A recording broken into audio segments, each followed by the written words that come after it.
Hi Hana ရဲ့ Mission Possible မိသားဝအလုံးနိုင်စီစဉ်ရဲ့နောက်ထပ်ကျောင်းသားဟောင်းတယောက်နဲ့တွေ့ဖို့တော်လိုက်ပါဦးမယ်ကိုကို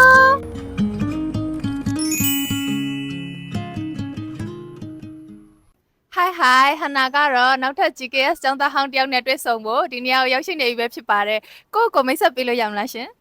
ဟုတ်ကဲ့ပါမင်္ဂလာပါရှင်ကျမနာမည်ကတော့ Honey So လို့ခေါ်ပါတယ်2015ခုနှစ်မှာဟန်ယန် University ကနေပြီးတော့ကျောင်းပြီးထားတဲ့ GKS ကျောင်းသားဟောင်းတယောက်ဖြစ်ပါတယ်ရှင်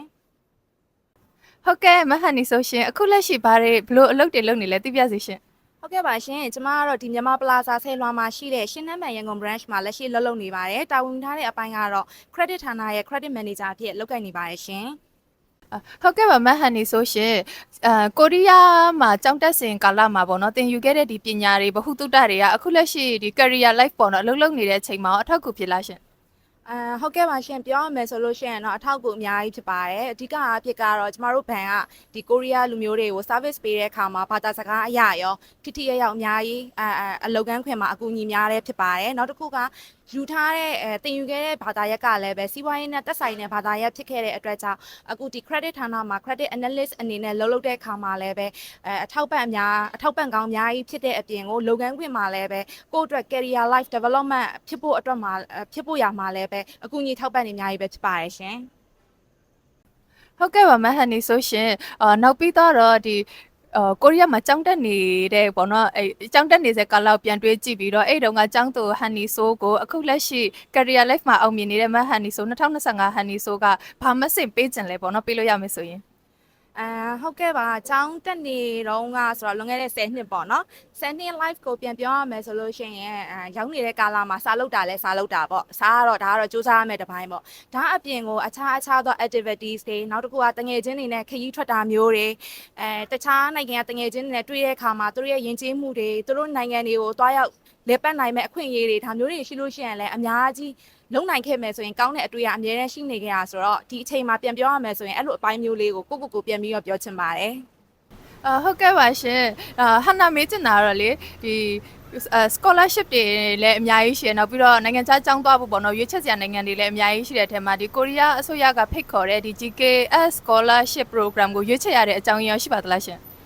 ဟုတ်ကဲ့တခြား program တွေနဲ့ရှင်လို့ရှိရင်ဒီ GKS program မှာအားသာချက်တွေအများကြီးရှိရပေါ့နော်ပထမတစ်ချက်ကဘာလဲဆိုလို့ရှိရင်ចောင်းသားတွေရဲ့ဘက်ကိုအကုန်လုံးတို့ကစဉ်းစားထားပြီးတော့တွားတဲ့လေလက်မှတ်ကနေအစ GKS ဘက်ကနေပြီး support ပေးရဲနောက်တစ်ခုကတော့ဟိုဘက်မှာနေတဲ့ကာလမှာလဲចောင်းသားကိုတရားခိုင်လုံးကင်းလုံးခွင့်ပေးုံတာမကပဲနဲ့ living allowance ကိုလည်းပေးတဲ့အတွက်ကြောင့်ဒီ program ကတခြား program တွေနဲ့ရှင်လို့ရှိရင်တော့ဒါတော်တော်လေးကောင်းတဲ့တဲမှာပါတယ်ចောင်းသားတယောက်အနေနဲ့ရွေးချယ်ရမယ်ဆိုလို့ရှိရင်တော့ကိုယ့်အတွက်ကိုရောဒီစာတင်နေတဲ့ကာလမှာကိုယ့်ရဲ့မိသားစုဘက်ကလည်းဒီ financially support ကလည်းဟိုမပေးတဲ့အထီတောင်မှဒီလုံးဝဟိုဒီ program ကနေ support ရထားတာဖြစ်တဲ့အတွက်ကြောင့်အရန်ကောင်းတဲ့ program မို့လို့ရွေးချယ်ဖြစ်ခဲ့တာပါ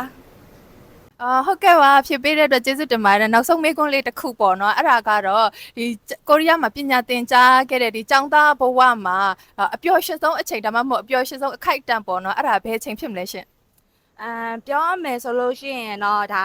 ကျောင်းသားတယောက်အနေနဲ့ဆိုလို့ရှိရင်ဒီ program ကိုတွတ်တက်ပြီးကြတဲ့ဟိုကဘွဲရဖို့ဆိုတာကတော့ဒါအကြီးမားဆုံးရည်မှန်းချက်ပေါ့နော်အဲ့ဒီတော့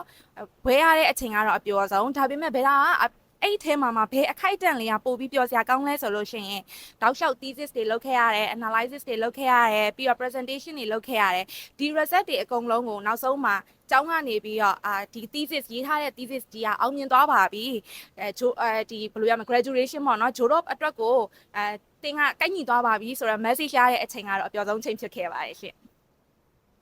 ဟုတ်ကဲ့ပါမေကွန်းတွေကိုဖြေချပေးသွားတယ်မဟန်နီဆိုကျေးဇူးတင်ပါတယ်ရှင်ဟန်နာရဲ့ GKS ကျောင်းသားဟောင်းနေနဲ့တွေ့ဆုံတဲ့အစီအစဉ်ကတော့ဒီမှာဒီမဲ့ပြီးဆုံးပါပြီရှင်အားလုံးကိုကျေးဇူးတင်ပါတယ်ဘိုင်ဘို